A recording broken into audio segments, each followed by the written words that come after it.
Hi guys, mo na akong pinakaon nga voice over. Buton sa ni pagbuhat oy, murag first time gyud nako. Sige lang. Karon kay Pasko naman, magbuhat sa taog Christmas tree. So mo na ang Christmas tree gibuhat na mo kay nami isa ka kauban sa trabaho nagpabuhat. So watch out guys, mo na siya.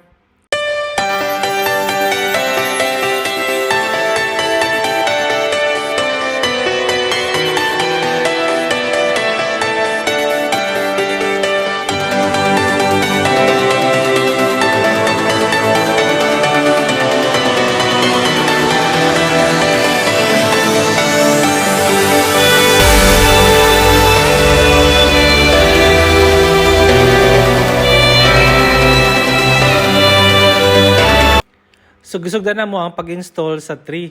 So mao ni siya, lisod kayo, libot-liboton para mo tindog ang atong kahoy. Nya karon ako assistant kauban ako. Kauban ako siya sa trabaho. Kauban ka flatmate sa din ako siya.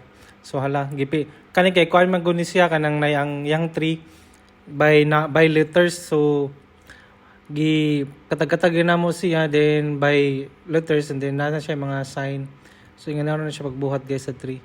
Hindi mo siyang katag-katago ng mga leaves para mo perfect ang pagkabuhat.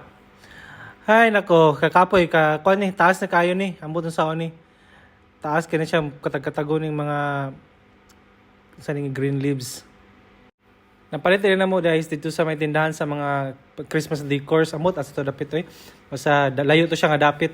Giadto ra mi dito ada yon nagbili-pili ra mi gipamalit na mo na siya. Karon nagnalian mi kay gabi na. Mga alas 7 na sa gabi na magibuhat after work. So, inganaw na siya pagbuhat, by layer, sunod na nimo ang mga naka-pattern. Unya, hangtod sa mahuman. Di ba? Hapit na may mahuman. Automatic kaya akong video. So, muna siya ang pinaka-last, pinakatumoy sa itong tree. Gikatag-katag na ako para mahimo dito siyang perfect nga tree. Murag pine tree. Mura na siya kanang nahimo siyang kung ano sa ingano diamond style. So, wala. Muna siya libot-libuton, tarungon para ma-perfect. Isuk-suk na siya sa tarong para di matagak, di ba?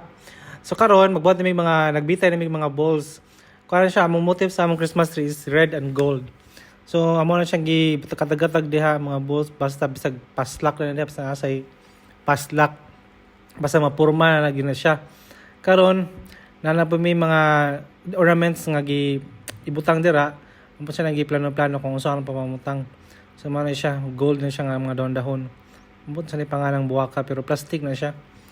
So amo na lagi pang suksok din ha kung asa inindot siya mga suksukan la suksok lang gid taman. So mo na siya mga mo na ang mga gold nga mga buwak, mga plastic ra gihapon na siya. Yan naman ang bisagol lang siya mga silver dust para perfect.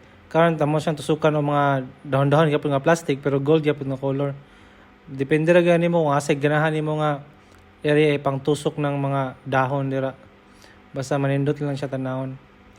So mana guys, kana siya nindot mo gani nga style basta na yung mga ningon na nga mga effect kay pang modern nga Christmas tree ba.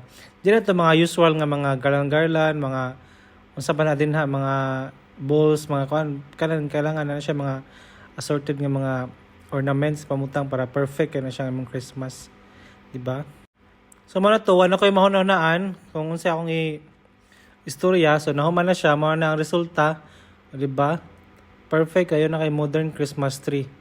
Kung ganahan mo guys, i-comment down below para kung ganahan mo magpatudlo-tudloan ta mo. Gamay na kayo na magastuhan na guys, pero nindot kayo siya.